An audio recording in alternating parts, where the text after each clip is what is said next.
everyone, and welcome to the True Crime All the Time podcast. Gibby, can you believe that we're doing episode 8 already? I can't believe it. It's amazing. Number 8. So Christmas is behind us. How was your Christmas? It was good. Good hanging out with the family. Yeah. Friends. Mine was too. I think we went way overboard on the kids. It's normal. My wife... Spoiled.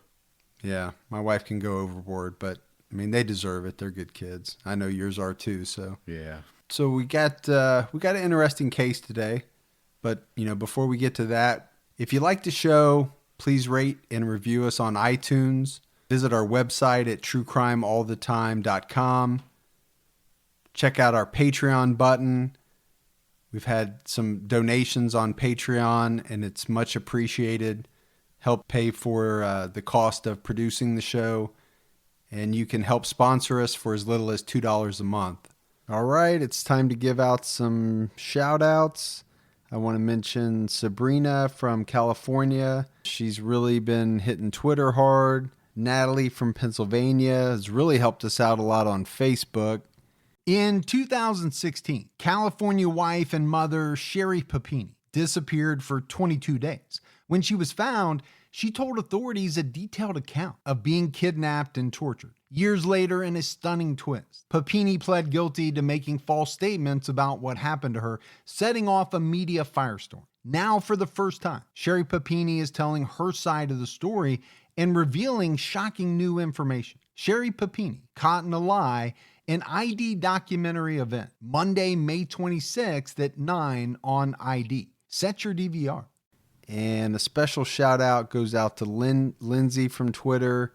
She was actually the very first person to leave us a voicemail, and I definitely want to play that for you. Hi, Mike. This is Lindsay. I said I would leave you your first voicemail, so I am. I've listened to your first 4 episodes. I'm about to listen to the 5th after I hang up. And I just wanted to let you know that I am enjoying the podcast. It's great. I wish you guys the best of luck. I just like talking about true crime. But, yeah, thank you for inviting me to listen to your podcast. I've been enjoying it. So, Gibby, I know Christmas is over, but we picked this case in part because it starts around Christmas time. It does. I know we talked about that a while back as when we were deciding which cases to do. Christmas time is supposed to be a magical time of year, and it was for us this Christmas. But in this case, it was definitely a time of tragedy and homicide. Lindsay Dispatch. How can I help you? Yes, my son-in-law called. He went playing golf this morning at 9:30. My daughter's been missing since this morning. She's 8 months pregnant. She took her dog for a walk in the park. The dog came home with just a leash on. So the dog came back without your daughter? Right. Okay, what is your address, sister? Well, I'm at... Is that where she's... So it's over at Maloma Park is where she went for the walk. What is Scott Lake's address? I can't remember. What's your cell phone number, sir, in case you get disconnected? It's 404. Jesus, I can't believe I'm going for it. 404. Okay, so what's the address where she lives and she's missing from? Her address is... Over there between Encina and Iceberg Drive? Yeah. Okay, is that a house? What is your name? My name is Ron. I'm her stepdad. Okay, what is your name? Your last Ransky. Gransky? Ranpski.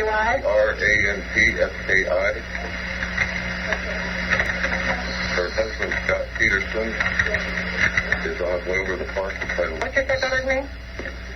Scott Peterson? No, your stepdaughter. Lacey Peterson. Lacey, Peterson, right?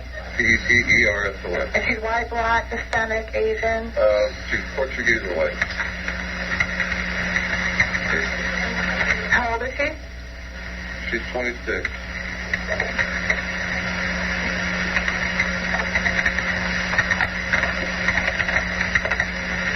What time did she leave the house and didn't come back?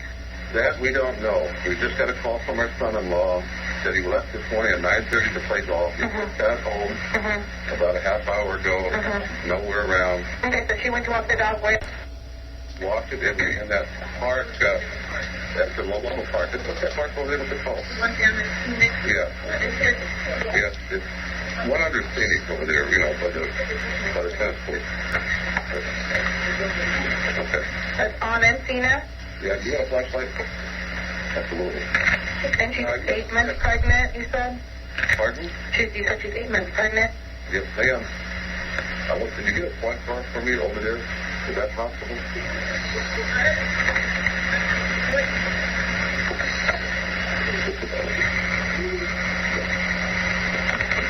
Is this over there at Dry Creek Park? I'm sorry, go ahead. Is that over there at Dry Creek Park? Yes, that's what it is.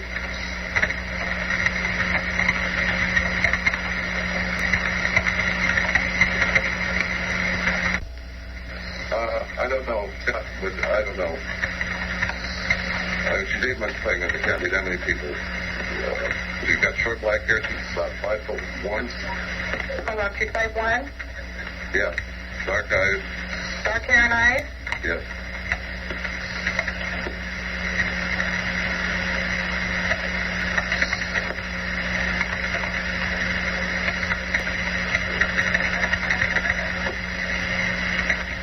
So the dog came home without the leash, right? The dog came home on the leash without her. This 911 call made on December 24th, 2002 would be the start of the search for Laci Peterson.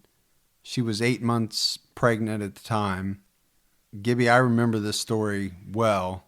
So do I. Yeah, I really do. I mean, this story would touch people all over the world.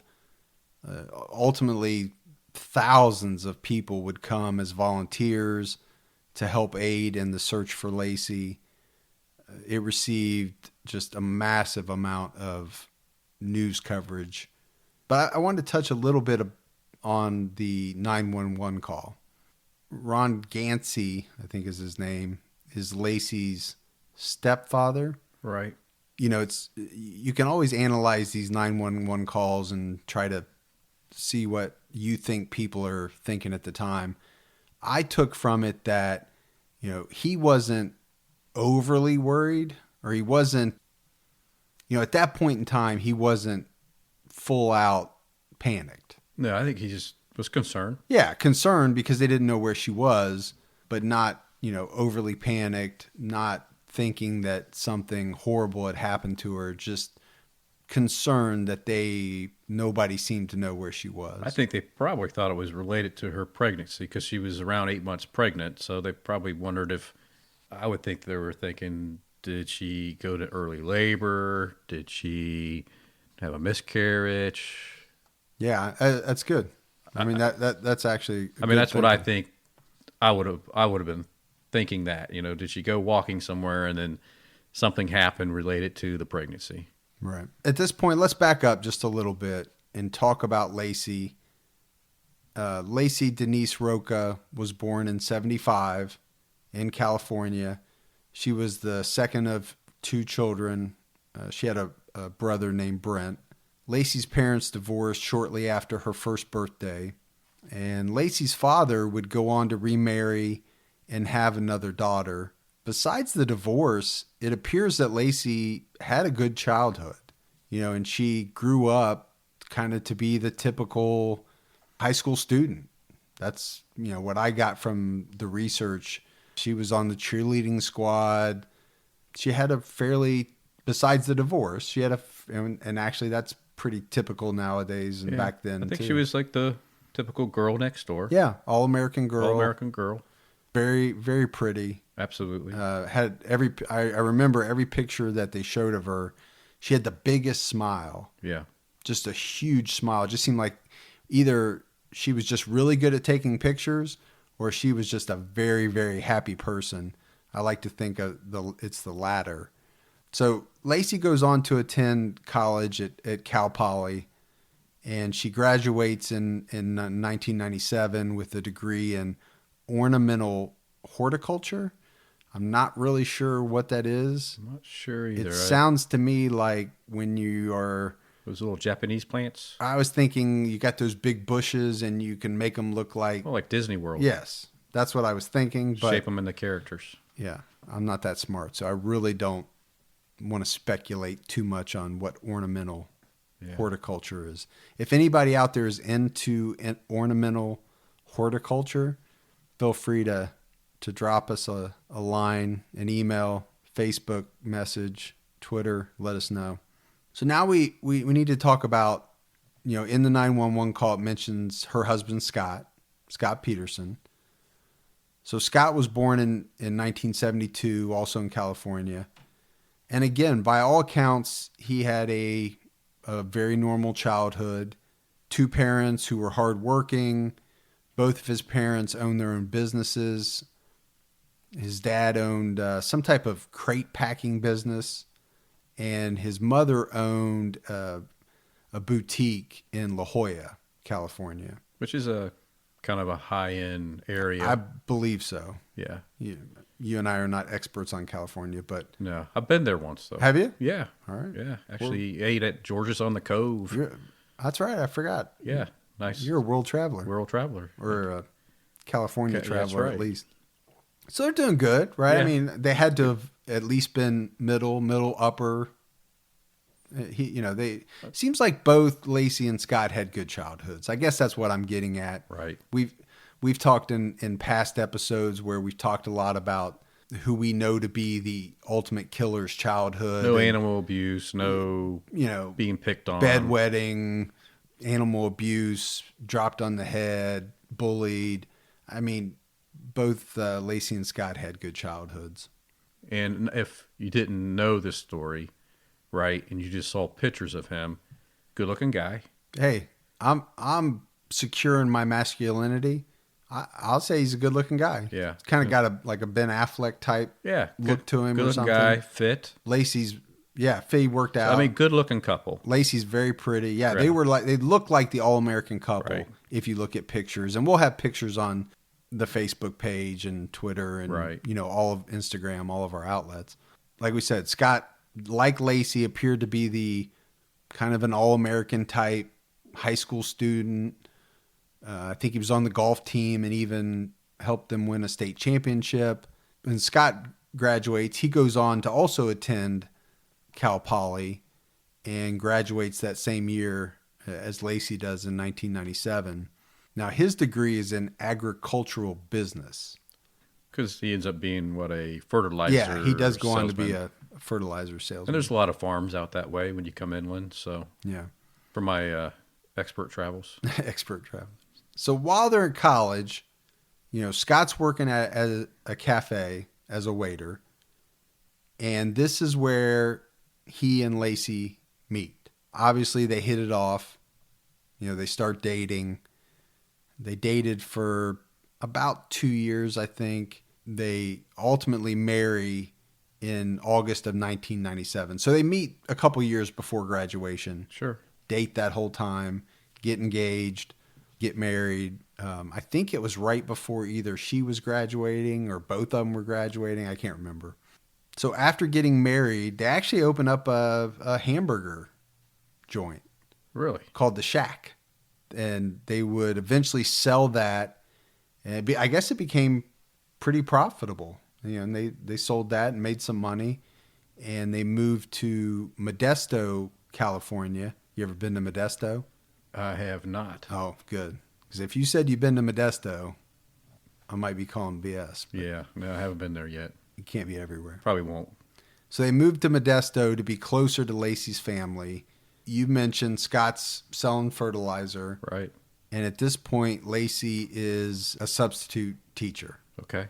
So they're settling in. They got a good life. They've made some money already at a pretty young age.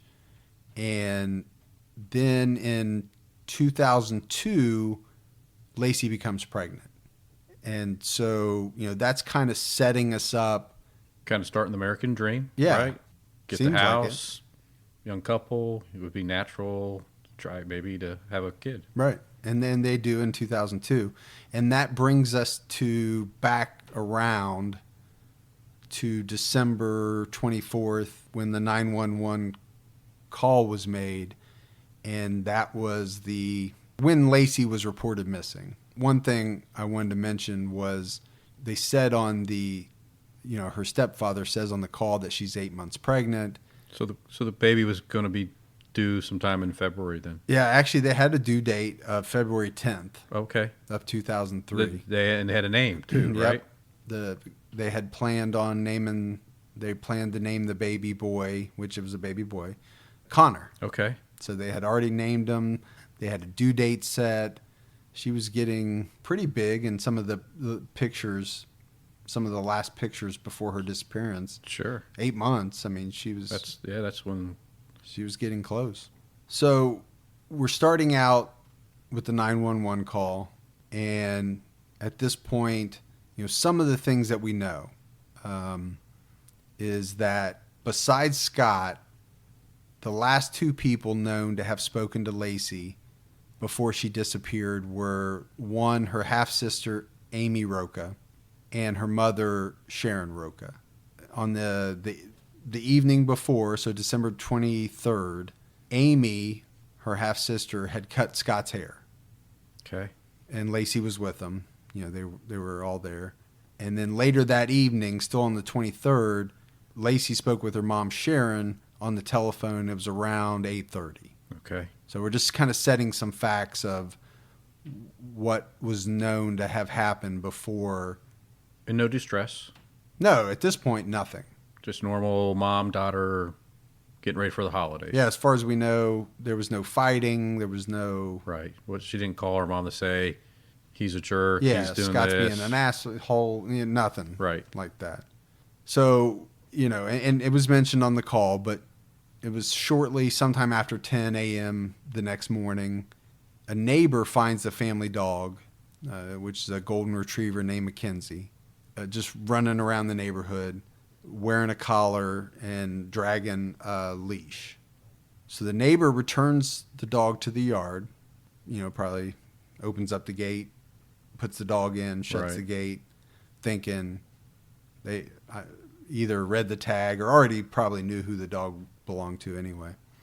The other thing that was known was that, and that was kind of strange, was that Lacey's Land Rover, she had a 1996 Land Rover, was in the driveway, and her purse, which contained her keys and her wallet, they were on the table inside the house.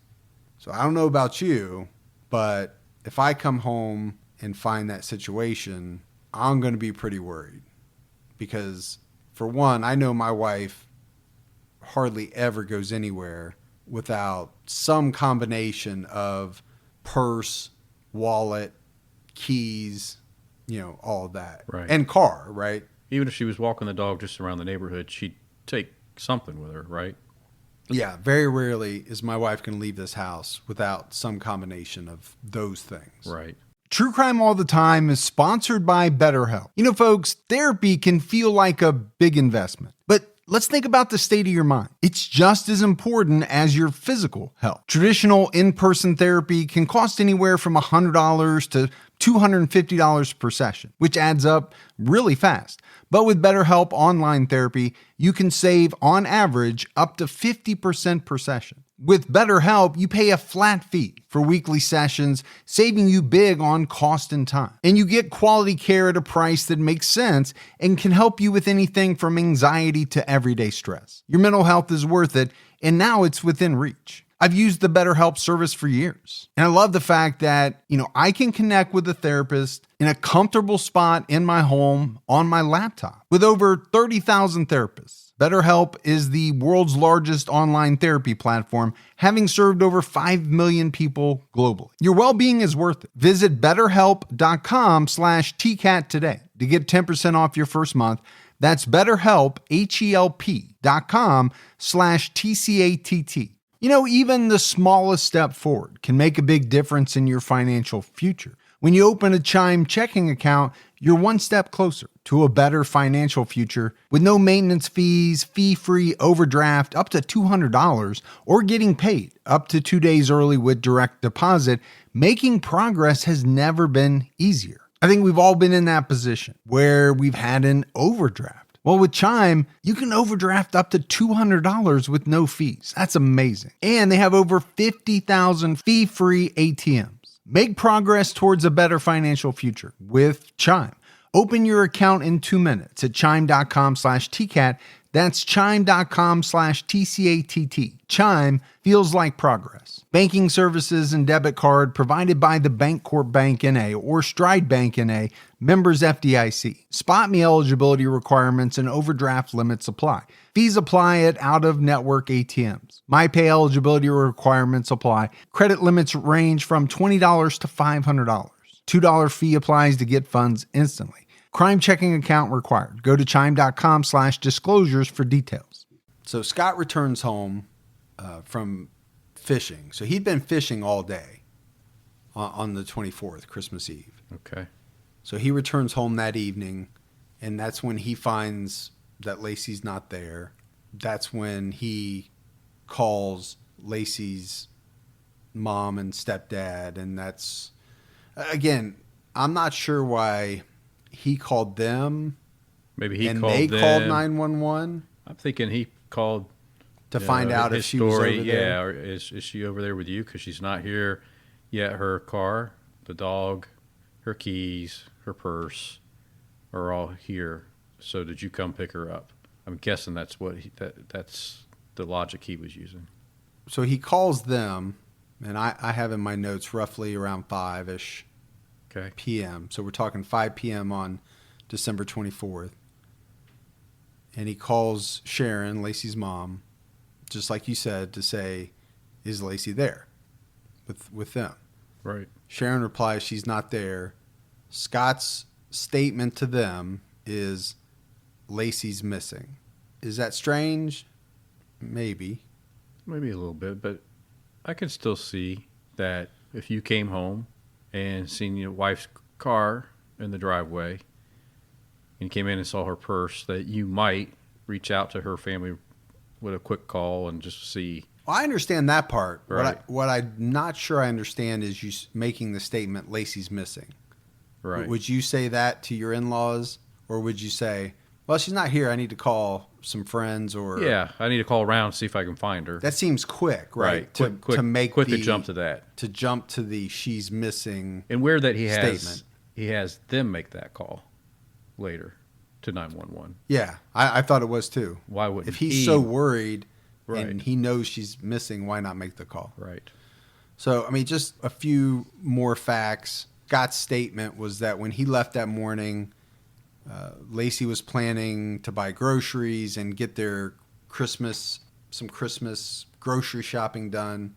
And he must have known, or she told him, that she was going to walk the dog at the dog park. Now, this is all his statement, right? Now, I saw another report that said Scott said that he last saw Lacey mopping, and he told Lacey's mom Sharon maybe a different story about Lacey, that Lacey was curling her hair. And this is all before he had left for his fishing trip, apparently. Yeah. So the stories are kind of getting inconsistent. Right. So maybe already he's got at least 3 different things. And we're going to see this later on, that his stories start to unravel. Right. Lacey's parents call the police. That's what we heard on the 911. That occurred around 6 p.m. Search of the park, the dog park, because that's where Scott had said she was going. That occurred. You've got police, you've got family members, friends, neighbors already quickly searching on foot, police in their patrol cars. There was supposedly some kind of utility vehicles or all-terrain vehicles being used to go through the park. And even at one point, I think this was pretty early on, and we talked about this in 2 episodes back, in the case of Sandra Cantu, they used helicopters with searchlights and search dogs and horseback teams. And Right. this was kind of similar to that start of a search. And they even, they had tracking dogs that actually, and they said that the dogs picked up her scent around the house, which makes sense. I mean, of course her scent would be around the house. Sure. To the point that they couldn't find her scent away from the house. So based off that, they were kind of convinced that she had to get in some form of vehicle, that she didn't walk away from the house, is what they said. And that's good information, right? Because Right. normally a dog would, if she's walking Mackenzie, their dog, then a police dog would, you would think, would be able to track her from the house walking. Right. Exactly. I'm not a expert on police dogs, but I know they can. Yeah, if They've she got was tracking. actually on foot and walked, they should have been able to track her somewhat of a distance. Right. And this is not just Modesto police. I mean, there's law enforcement agencies from a bunch of different counties. I got to say this right away. I think from the beginning, and maybe for some reasons that you've already mentioned, the police are suspecting foul play.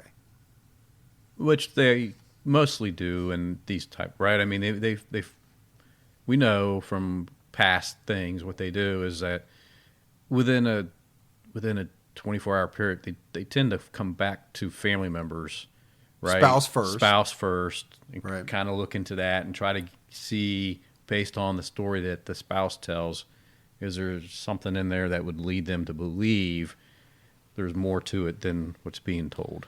Yeah.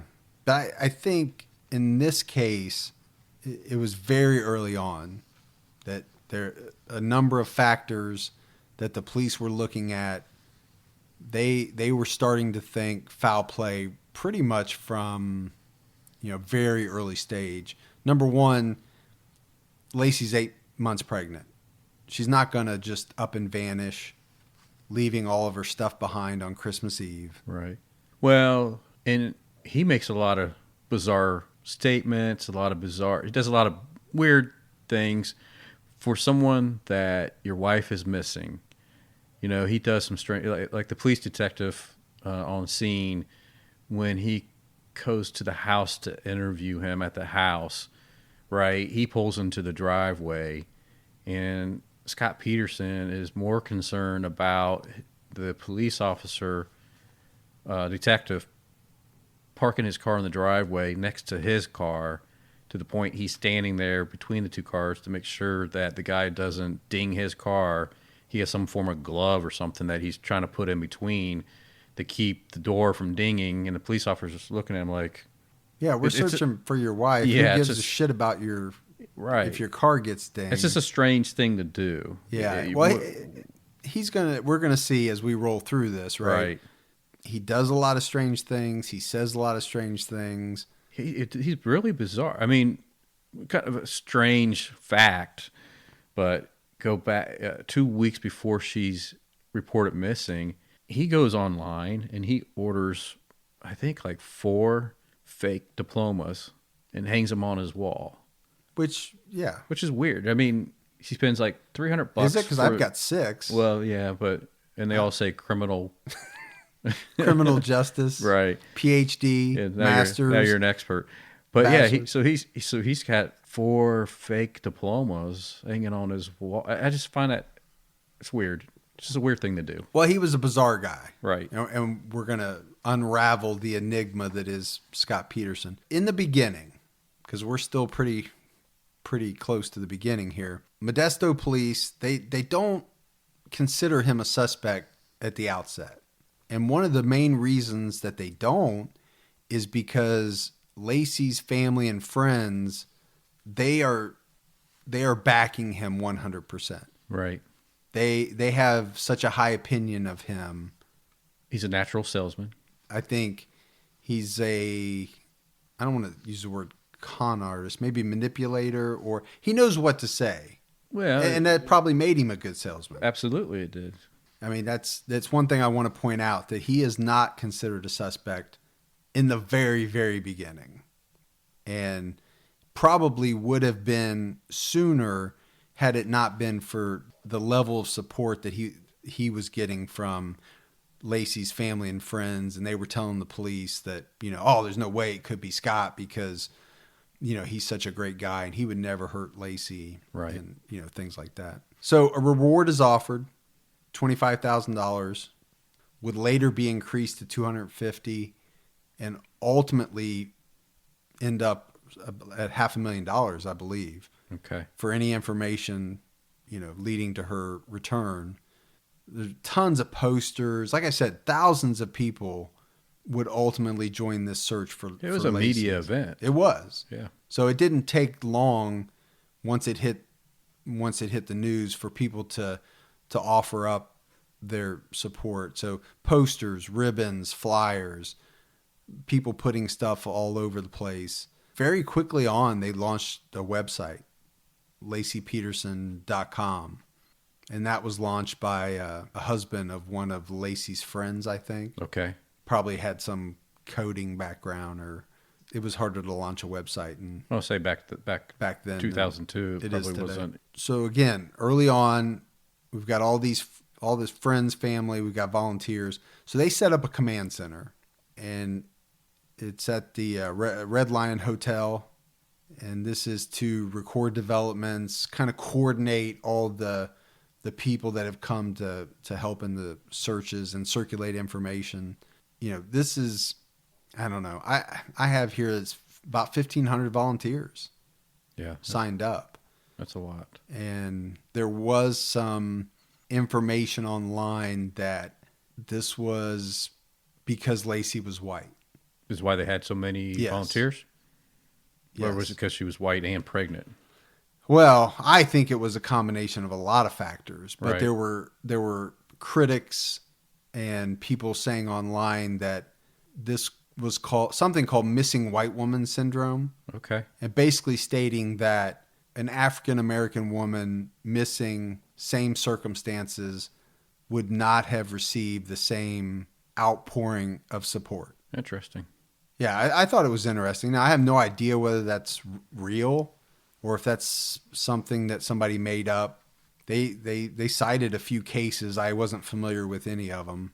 Basically saying, here's somebody in a very similar circumstance who happened to be African American. They disappeared, and they were largely being ignored, didn't get all this media coverage, and didn't get the community Support. outpouring of community support. So I did think that was an interesting statement. The immediate family and friends and the Rokas helped organize the initial search, and they held a vigil pretty quickly for Lacey. This is in the first couple of days. Anywhere from 900 to 1,500 people are involved in looking for her. That is a lot of people. I mean, if you think about it, Yeah. to come out that quickly. Does it hit the news that night, the next day? I don't really know, but within a couple of days for that many people to come. It's quite a bit. But, again, she is 8 months pregnant, and I think, like you said, that played a large... I think that's the biggest factor. I think that is the biggest factor. So we got to talk about Scott, right? Lacey's missing. We got to talk about Scott a little bit. In the beginning, he's very reluctant to talk to the press. I think in a lot of cases, you would see the husband giving interviews right away, Right. crying, pleading for Lacey to come home. Now, I will say we've seen, or at least I've seen a lot of those interviews where it turned out that the husband did it Right. and gave an Oscar-worthy performance.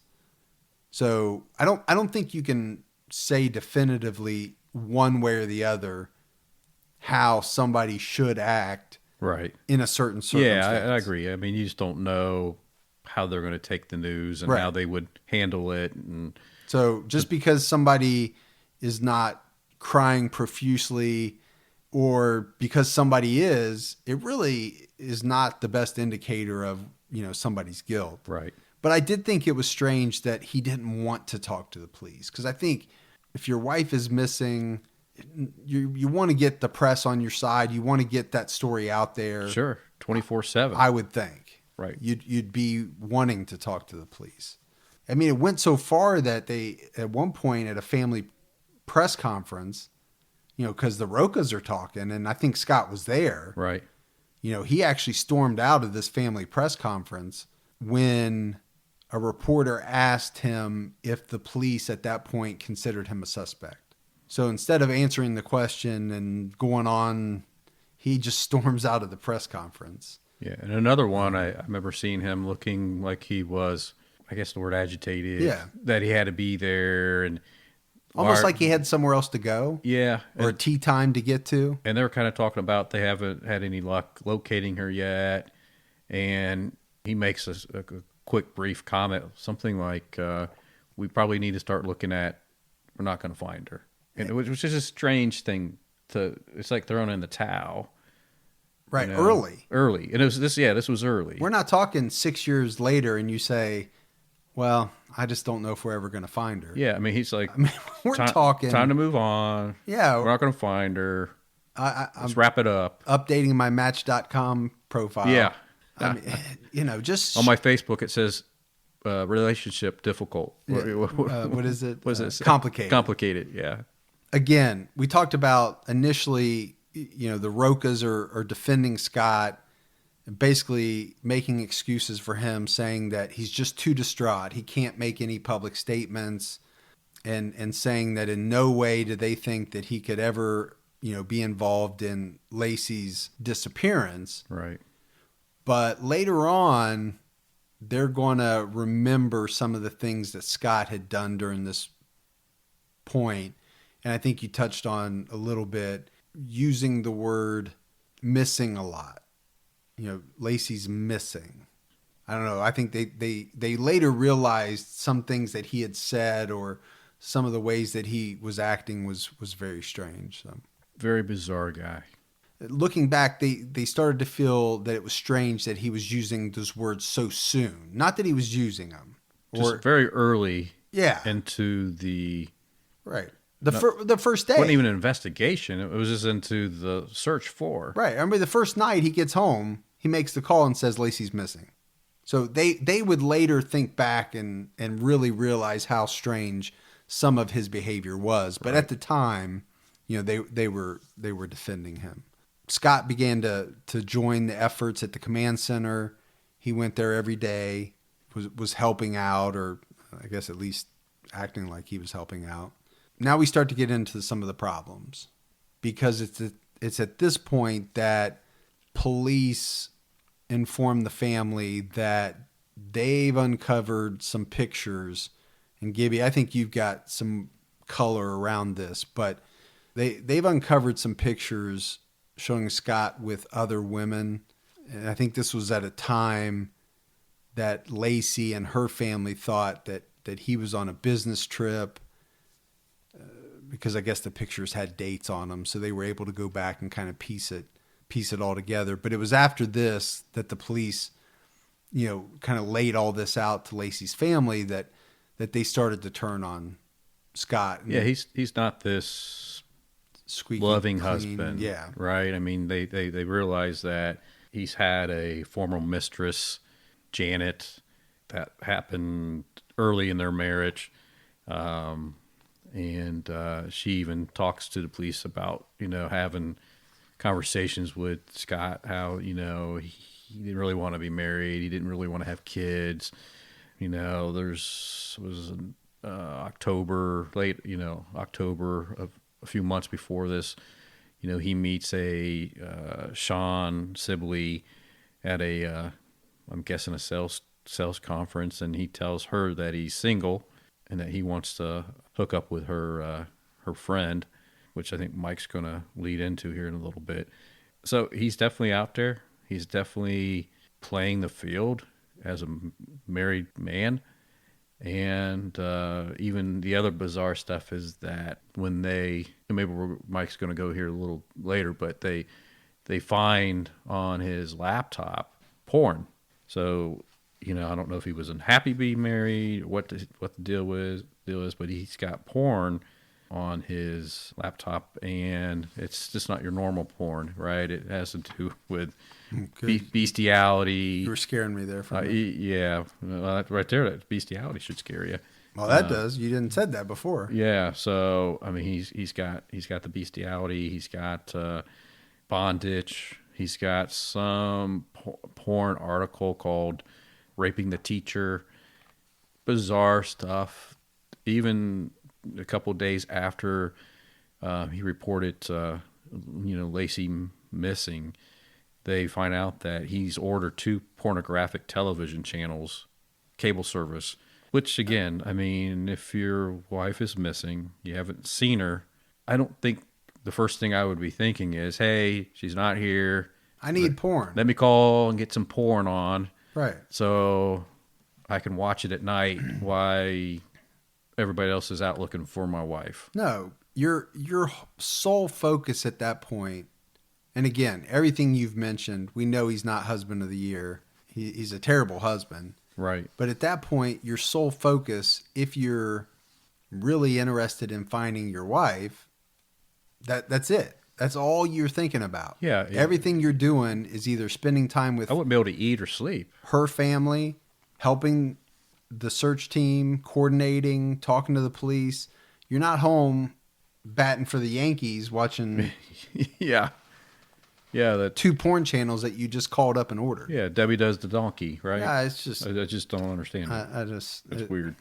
That's crazy. You know, my wife and I do a lot of shopping online, and we always use Rakuten. Rakuten is the smartest way to save money when you shop because you earn cash back at over 3,500 stores. We're talking fashion, beauty, electronics, home essentials, travel, dining, concert tickets, and more. Your favorite stores like Macy's, Nike, Sephora, Dyson, and Lowe's. And that's just to name a few. Pay Rakuten to send them shoppers. And Rakuten then passes on a part of that payment to its members as cashback. Cashback is deposited directly into your PayPal account, or Rakuten can send you a check. You can even maximize your savings by stacking cash back on top of other deals, like store sales and coupons. You're already shopping at your favorite stores. Why not save while you're doing it? It really is a no-brainer. Membership is free, and it's easy to sign up. Get the Rakuten app now and join the 17 million members who are already saving. Cashback rates change daily. See Rakuten.com for details. That's Rakuten. Your cash back really adds up. Hey folks, see if you've ever had this problem. You're trying to eat a little healthier, but you're in the grocery store aisle, you're looking at packaging, nutrition labels, and they're so confusing, you don't know what's good for you and what's not. Well, this is why I love Thrive Market, my go-to online grocery store for getting all of my healthy essentials delivered, and I don't even have to leave my couch. Finding better options for the whole family is easy with Thrive Market's Healthy Swap Scanner. Just scan a product, and it instantly recommends healthier swaps. This is how my wife and I found our new favorite snack, IQ bars. Sometimes I eat one in the morning with my coffee, sometimes just later on in between meals. They also have so many on-site filters that make it simple to shop by the needs of everyone in the family. Maybe you have someone who needs gluten-free food, somebody that has a peanut allergy. Well, no more scouring ingredient labels when you can just filter it all on Thrive Market. My wife and I often use the high protein filter to stock up on things like Sieti chips. Ready to make the switch? Go to thrivemarket.com/TCAT for 30% off your first order, plus a free $60 gift. That's THRIVE market.com/TCATT, thrivemarket.com/TCAT. So you touched on it, but we're gonna dive right into a woman named Amber Fry, The massage therapist. masseuse/massage therapist. Yeah. And that is the woman, right, that you're talking about that Yep, that Sean sets it up. Sets Scott up. She's Scott and Amber get set up. She's attractive too. Yeah. Attractive, fit, blonde. She is. California. What I picture is a California. Blonde hair. Yeah. Scott and Amber begin having an affair, and I think this is Between November 18th and December 7th, Scott calls her about 14 times. between. Okay, say those dates again. November 18th and December 7th, he places approximately 14 calls to Amber. Okay. Okay. So on November 19th, Scott speaks to Amber for the first time. So he's made all these calls. She hasn't called him back. Finally, he gets a hold of her on the 19th. Oh, so that he's left like messages. Yes. They haven't even talked. Yeah, so he's left Okay. messages, but between the 18th and 7th, she picks the phone up a couple days later, right, or a day later. They have the first conversation, and they arranged to meet on the 20th. So on the 20th, Scott meets her for the first time at a party, and that night, he spends the night with her. So I don't know if that means anything, was just hanging out. Give me that date again. That was on November 20th. Okay. That's 2002. So we're just about a little over a month prior to Lacey's disappearance. Right. Okay. So on their second date, he met her 22-month-old daughter while they went hiking. And then later that day, he presented the little girl with a children's book. So knowing that in previous conversations with Janet, his other mistress, he had no interest in kids. But he's putting on clearly this show that he likes kids because he bought this 22-year-old, 22-month-old girl a book trying to impress. He's a manipulator. Yeah, no yeah. doubt So about it. at this point, he's trying to impress Amber. So around November 28th, Lacey and Scott have a Thanksgiving dinner at the home of Jackie and Lee Peterson, which are Scott's parents. Scott tells Amber he is spending the day. So we know Lacey and Scott's over at his parents' house having Thanksgiving, and Scott calls Amber and tells Amber, he's not telling him that he's with his wife, right? He's saying, look, I'm spending the day on Alaska on a trip with his dad, his uncle, and his brother. So they're on some fishing trip. Let me stop you, because at this point, Amber does not know that Scott's married. Right. He's not. He's telling her that he's single. Yeah. Exactly. So I think that's a big distinction to make. I mean, Amber's not. No, she doesn't. She doesn't think she's having an affair. Right. With a married She doesn't man. think. Yes. That's Yeah. exactly what I wanted to say. That's why I keep you around, Gibby. I know it. So You're quick on your feet. So but let me stop you right there. Okay. And you can pick it up, because. So the key is Amber Fry is a big part. Absolutely. Of the case of the disappearance of Lacey Peterson. So we know Scott's starting this. Tryst. Yeah, I there like you that go. word. Let's use that, tryst. Maybe somebody will do a meme with the word tryst captioned somehow. I don't do like know. these memes too. Yeah, memes are pretty cool. So he's not telling Amber that he's married. He's playing it off. But what happens is that the girlfriend of Amber's that first set him up, that Sean Sibley, she hears from somebody else that Scott's married. So she confronts Scott, and this is on December 6th, and she tells Scott, you've got 3 days to tell Amber that you're married, or I'm going to tell her. So Scott tells Amber that he was married, but he's lost his wife.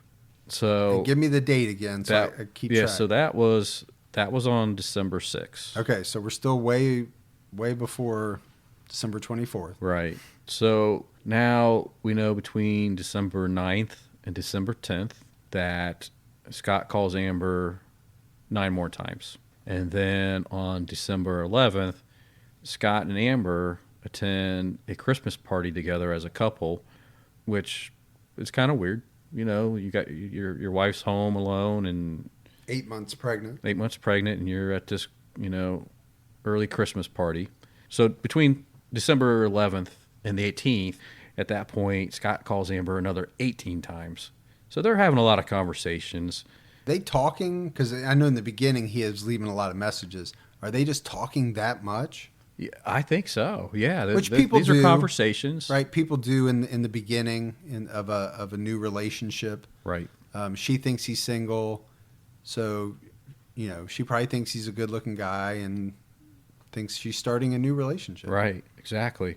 So get us up to, and I don't want you to leave it too much out, but get us up to at least the point where Lacey disappears, with the most pertinent facts about their relationship up to that point. Well, I mean, at this point, I mean, she just thinks that he's not married anymore, right? Because his wife's gone. Right. So, But they're hooking up. yeah, They're calling each other a lot. yeah, they're an item. They're a couple, Right. Right. He's making excuses to visit her, Right. I assume. And if he can't be with her on certain, he's making up stories that working, traveling. Yeah, or he's traveling somewhere Right. when he's really at home with Lacey.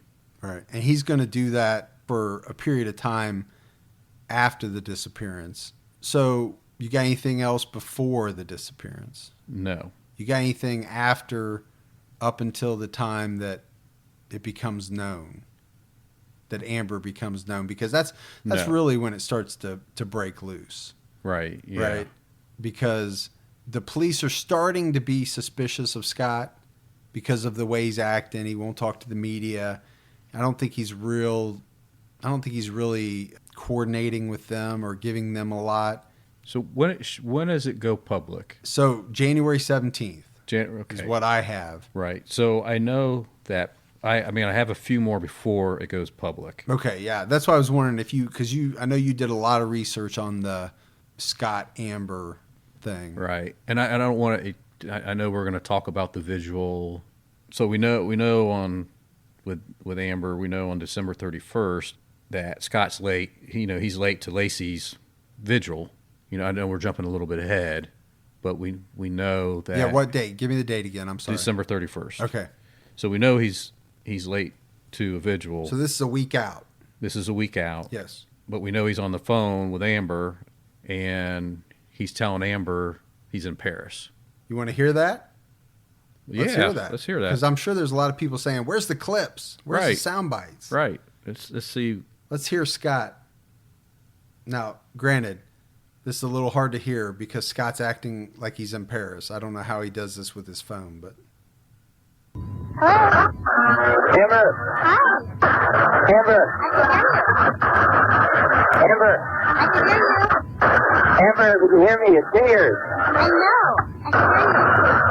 Amber, it's New Year's here. Are you there? Yes. Are you having a good time?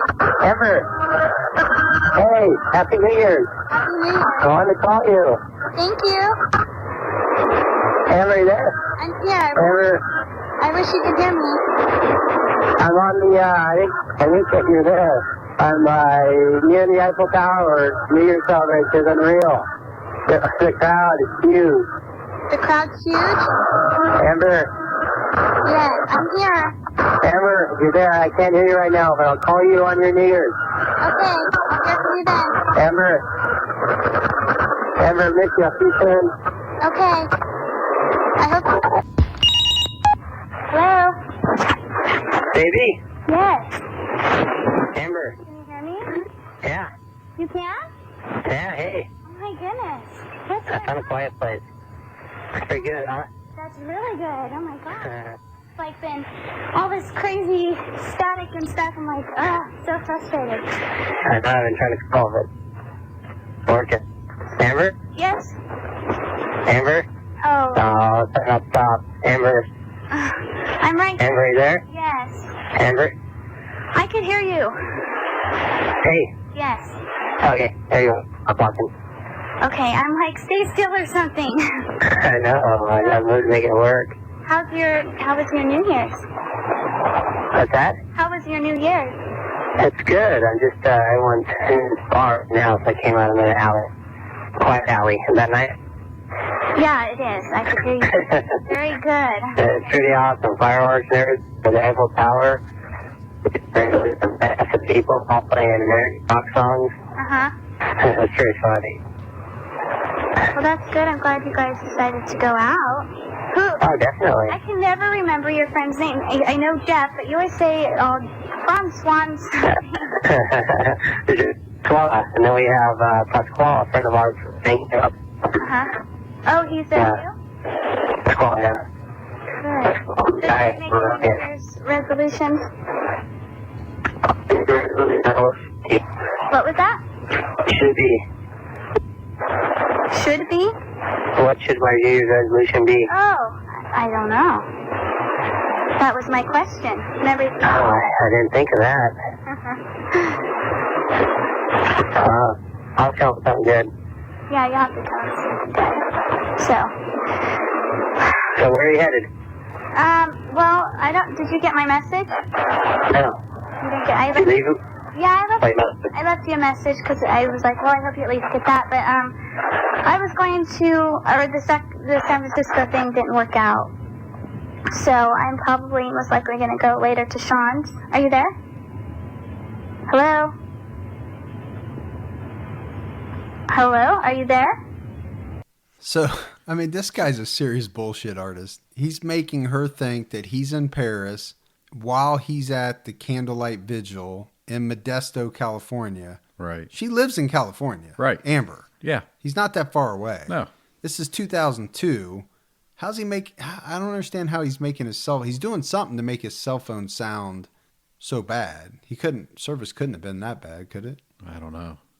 He was a manipulator. So. Oh, master. And it's funny, you know. I mean, just step back for 1 minute. You know, we were talking about back on December 6th. You know, when her friend Sean Sibley finds out that she hears that Scott's married, and he confronts her and he tells her she's got 3 days, and he tells Sean. Not Amber, but he told Sean that he lost his wife, and he'll tell Amber that he lost his wife. That's what he tells Sean back on December 6th. So on that phone call you just heard, you hear that whatever she had going on that was going to happen in San Francisco Didn't work out. So she's going to get together with Sean tomorrow. She says, I'm getting together with Sean. I think she says Sounded tomorrow. like that, yeah. And then the call drops, which is strange. But what's interesting is on January 6th, so this is 30 days after Sean told him she needed to tell Amber. So Scott calls and talks to Amber for about 23 minutes and admits being married, and then tells her that, you know, he lost his wife. Now she knows that he was married. But he's just a manipulator, man. One of the things is, you know, obviously, hopefully everybody's figuring out Amber Fry is a huge part of this case. And it really comes to a head on January 17th. She holds a press conference. And at this point, you know, Gibby, as you said, she knows that he's married. And she knows that his wife is not out, or that is not out of the picture. She's missing. So she holds a press conference to kind of get ahead of the game, I think, to announce that she'd been having an affair with Scott and was under the assumption that he wasn't married. And this kind of forces Scott's hand a little bit, because this is when, you know, Scott agrees to do his first, on-camera interview. Scott, get the strength and the willpower to go golfing, to keep going, to go golfing, and to have drinks with coworkers. Just some of the things that we've heard, activities you've been doing. How do you get the strength to do Well, those are not activities that I've been pursuing. There's one activity I've been pursuing, and that's trying to bring Lacey home. Like I said, I knew exactly what to do up until a couple weeks ago, and that was open up the volunteer center. I'd, get there 7 or 7:30 and open it up and help the volunteers, and then go out and put the flyers up. I mean, that's what's creating these problems. And additionally, all the speculation and misinformation out there. I see, news reports that say, for instance, that I saw Lacey walk into the park, and I did not. So there's entirely too much speculation. We need to talk about the facts. Mm-hmm. And what we know is that I left her right around 9:30 that morning. Lacey was still in the home. The dog was returned to the yard by a neighbor with his leash on at 10:30. Those are the only things we really know. And hopefully that can lead us. Now again, I mentioned those times. I can't talk any more specific times because they've asked me not to. Scott said, police have said repeatedly over the past weeks that they have not ruled you out as a suspect. Right. Have they told you why they haven't ruled you out as a suspect? My indications are that, you can't rule someone out as a suspect until there's some resolution to the case. And since I was the one who saw my wife last, as is the case with many cases like this, and in many instances it's been shown later that the husband or the boyfriend or whatever it is was not involved, we're suspects, or well, not. I mean, they don't even say suspect. We're not eliminated. I saw an interview this morning or last night with Lori in it, a friend of ours, and I saw Lori's comments that she didn't know that I told Lacey, and didn't understand that. And she also said, and I know Scott, and there's no way he had anything to do with this. So, again, that shows what's important here, is that I had absolutely nothing to do with Lacey's disappearance, and we need to ask everyone out there to keep looking for her. We have, like I've said, the critical time period here. We have to focus, and we have to keep the effort up. It's up to us as a family. They're wonderful people. They're hurting like all the rest of us are. And we're all making the effort to bring, like I said, our sister, our daughter, cousin, niece, and wife home. Scott, do you have any idea what happened? What do you think happened to your wife?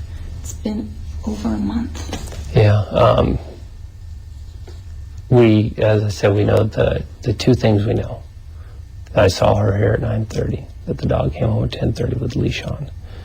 And any speculation beyond that, even though I have theories, would, I think, hinder or focus an investigation, or maybe it would focus people's thoughts too narrowly. So we shouldn't talk about it in hopes that we can gather all the information that we can. And if people can call in with information they have to 209-342-6166 or 866 Lacey Info, even if they talk to the police, or LaceyPeterson.com, then that would be the right thing to do. What do you say to the person or persons out there who snatched her up, if she was snatched up? Or God, just please, just take her somewhere where she can get home to a safe. Just drop her off somewhere safe and go away. And there's, like I said, the resolution, the only possible resolution for us is getting her home safe. And, we'll let anyone walk away if she's released. And just don't harm her. what do you say to Lacey, Scott? She can hear this. Yeah.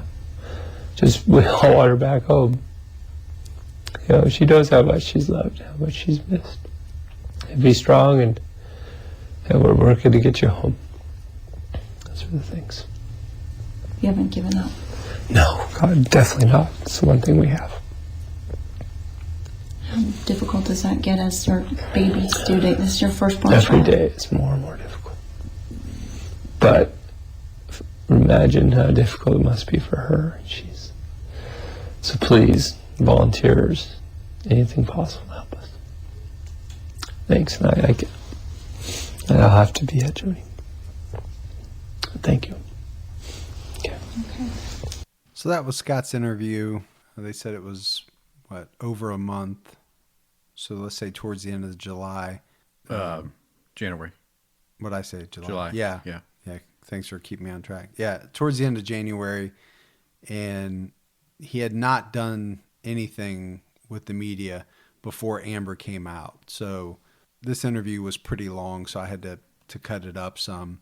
At one point, he does talk about Amber, but only in the fact that he says he's glad that she came and did the press conference. Yeah. Which I thought was strange. It's strange because even the police, later have they find a recording done right after Amber comes out the first time, and this recording has Jackie Peterson, his mom, telling him after she hears Amber coming out, she's like, deny everything about this. So I find that really, really strange. So, and then he does this interview, right? And they even talk about, you've seen it, he's massively crying, but if you or I were crying like that, we would at some point wipe our tears. It's like he wanted people to see just this over flooding of tears. Yeah, I'm not an expert, but it didn't look, because he only did it at the very end. Right. And the rest of the time he was very calculated, very measured in what he said. And like I said, I'm no expert in body language or anything like that. To me, it didn't look like it was real. It looked like it was put on or manufactured to me. But so we got to get back to Amber Fry. So after this, she approaches the police and agrees to start taping her conversations. And this leads to about 12, 13, 14 hours worth of A lot of tape. audio tape eventually. And all this is going to come up at trial.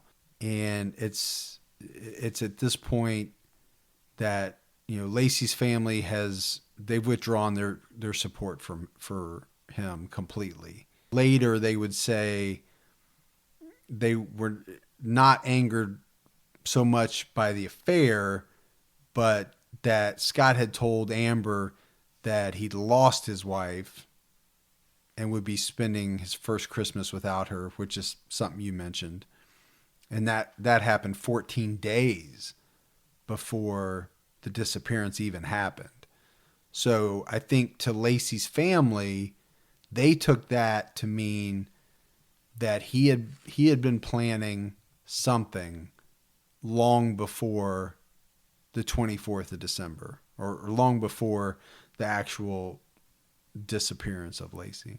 So we've got a lot of tape of Amber, and I think, to me, it's very telling. In the Paris, what I call the Paris tape, and Gibby, I don't know what you think, she sounds at that point, she still sounds like a person that is in a newly formed relationship.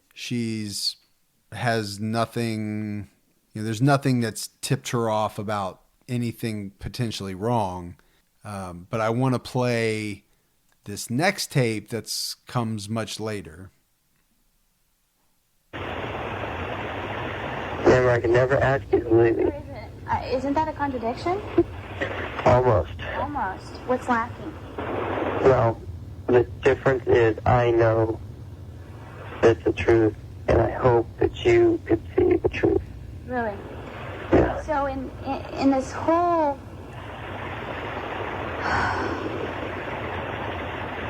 mess of people in the search of Laci, Yeah. and you're doing everything you can. You're putting up flyers and that's it? You're putting up flyers? No, I'm going door to door, Door to door. knocking on doors, asking. What do you expect to find from doors? I don't know where else to go. We have a volunteer center set up here. Really? And I go in, I open it up in the morning. Uh-huh. Volunteers come in, and we direct them out into every city in Stanislaus County we've done. Really? And so, what were you doing? I mean, were you doing all this, in your conversations with me during the day and at night? What was that? You're having conversations for me when all this is happening? Yeah. Really? Isn't that a little twisted, Scott? It is. Well, at least you agree with me there. Yeah, no, that's the truth. I mean, I simply was. You have a missing pregnant wife, and you're talking to your girlfriend.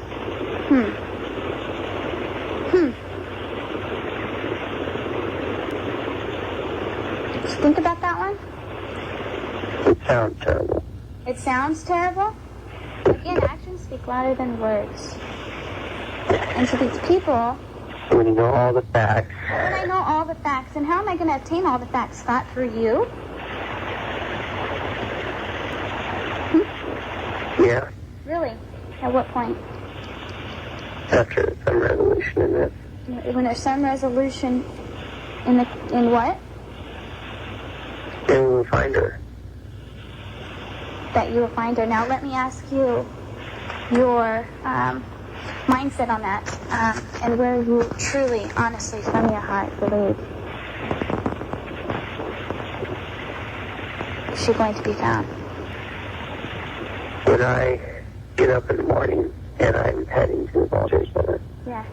and the volunteers come through, and we direct them to go out to different areas.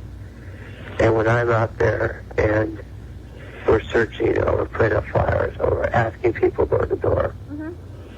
I think that we will find her well, and with her child well.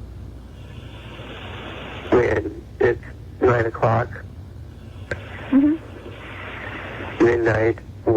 2 in the morning, Mm-hmm. I begin to lose a little faith. And when the police tell us that it's unlikely, I begin to lose faith. And again, stop. And then I get my faith back when I get to do something about it the next Are day. you going to talk to me at night? See, I have been calling you to try to speak to you, obviously. I told you it cheers me up. I cheer you And up. also to gain the courage to tell you about the situation. Really? To find out when I could come down and I could tell you about what has happened. Okay, so what happened when, the Sunday I had my Christmas and you were in Sacramento calling me before you were catching the plane to meet your parents in Maine? What about that, Scott? Is that a way? Sounds awfully twisted. Doesn't it sound? So I absolutely love that clip, and here's why. Compare the tone of Amber's voice to that of the first clip we played. Totally different. Oh, absolutely. In this one, she's suspicious. I've heard that tone many times when I've done something wrong from my wife. That is not the tone that any man wants the conversation to turn to. I mean, she is just flat out, I don't even know what the word is. I mean, sarcastic. You could just tell she's not buying any of it. But at this point, she's going along with these phone calls and the recordings, right? Because at this point, she's working with the police. Right. So we've got, we've got a lot more tape of Amber. I shouldn't say a lot. We got a couple more sound bites of Amber, and but all of this was played at trial. I don't know. I assume all 12, 13, 14 hours, however much it was. And I think it was a big part. I mean, Yeah. We'll talk about that when we get there. But Amber Fry was a huge part of this case. I know I've said that like 3 times, but Well, I mean, she there's just no doubt about it. you could go a whole nother podcast just on her, Oh, right? You could do a whole episode just on Amber. I mean, yeah. obviously this part and what happened, even after the trial and everything. So, I mean, I've got 2 more clips that I want to play, and then we'll probably have to wrap it up. It looks like this is definitely going to be a 2-parter. so at this point, 'Cause we got so much more information. we're just at the end of January, Yes. right? She's still missing. Lacey's missing. Amber is taping her conversations with Scott. She's pretty suspicious at this point. I can't argue against that. It's true. So tell me, Scott, why is this all about you? It's not. It's not? No. There's so many people involved in this. The main thing is So many people. You say so many people, but isn't this about Lacey and your baby? the most important thing is finding Lacey. Wow. And the baby. And at this point, let's see, what? That is the only resolution. That is the one thing that we're all looking for. So let's see, today's the 6th. So it's been how many days she's been missing? 13 days. 13 days. That's an unlucky number. So 13 days. A pregnant woman missing. International news. Yeah. Nobody has seen her. No, a lot of people have. People have? Where? That's certainly in this area. And I think Arkansas. Yeah, who knows? I'll be hearing from her soon. She sounded completely distraught and devastated and just, oh my God, Amber. I hope you're okay. I'm so worried about you.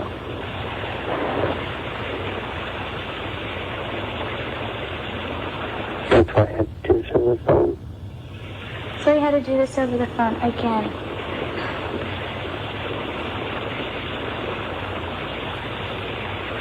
So if you really cared about her and your baby... Thank you very much about finding those food. No, I didn't say about finding. So if you really cared about her and your baby, then why didn't you just let me go when she came up missing?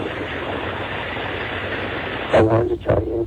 I didn't state anything about telling me. So why didn't you let me? Well, you needed to know. I needed to know. Yeah. Obviously, I said something incorrectly before, because these tapes are happening before, much earlier than I thought they were, before she comes out and makes her press conference. I also said the press conference was on the 17th. It was actually on the 24th. I got that wrong, too. So she's working with the police before she ever even makes the public press conference. I think she's taping them because of the fact that she found out that Right. he was married, his wife's missing. I love the clips. I mean, you can hear it in her voice.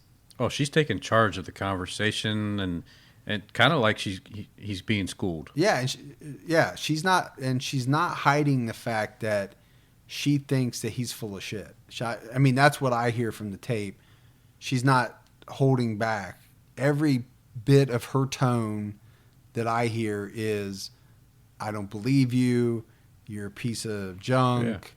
Yeah. You're a married man expecting a baby, and here you are screwing me. Right. Right. That's basically everything that's coming through. Right. So I want to play one more, and if I got my facts straight, which I've messed up a couple already, but this is the final call between Scott and Amber. 7:36 a.m. February 19th.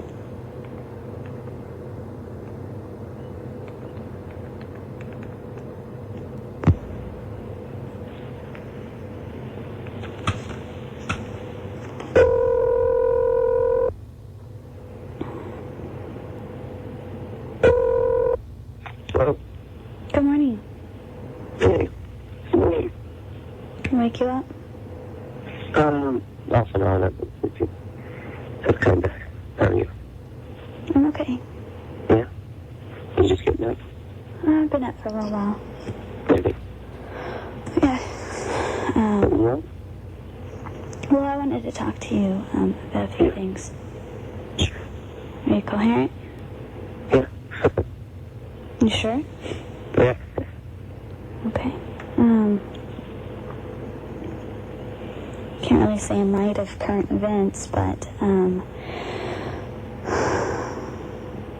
don't know really the right words to say, but I'm just going to say it however it comes out. But I think right now, for me, Scott, and really everything that has happened in the last 50 plus days for myself and the family and you and everything that's going in right now, I think it'd be best if you and I didn't talk anymore until there's resolution in this whole... Yeah, I agree with that.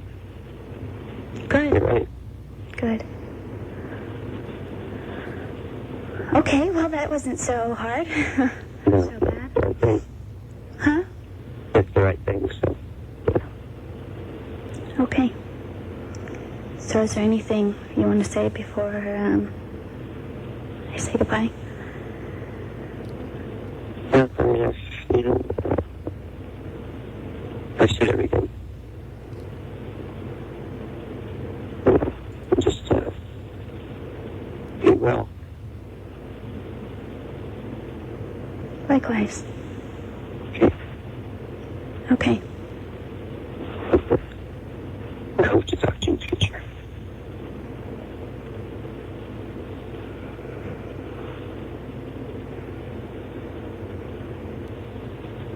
Okay, Scott.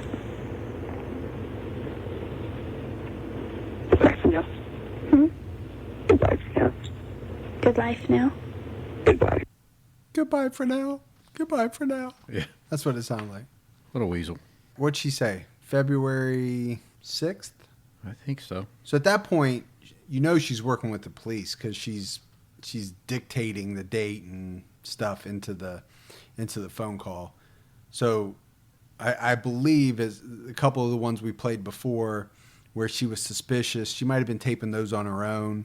But at some point, and there was so much audio that it would be 12 episodes of Scott Peterson just to give all the audio. So, but I think that gives you a timeline.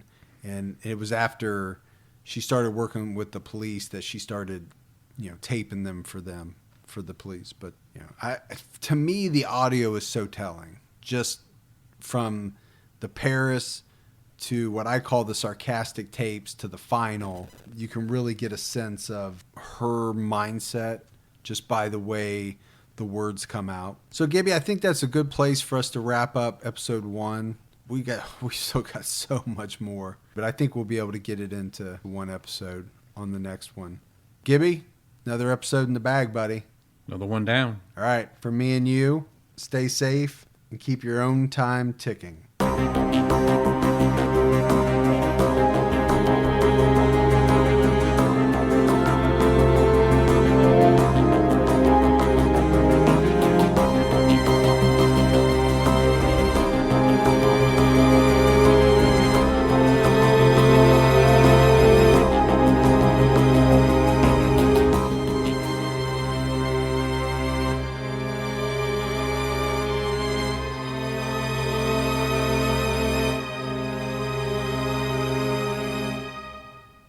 Inspired by the hit Wondery podcast Against the Odds comes the gripping guidebook, How to Survive Against the Odds, Tales and Tips for Animal Attacks and Natural Disasters. This might just be the most important book you'll ever read. Go inside life or death situations where everyday people survived nature's most extreme scenarios, and learn how you can too. In these tales, you'll hear about the grit, willpower, and know-how needed to endure shipwrecks, alligator attacks, earthquakes, and more. You'll learn from experts, including top doctors, about what happens to your body and mind in life-threatening situations. Plus, important tips on what to do, and equally important, what not to do when faced with a situation that is truly against the odds. Go to survivalguidebook.com to pre-order How to Survive Against the Odds today and get the perfect gift in time for graduation and Father's Day.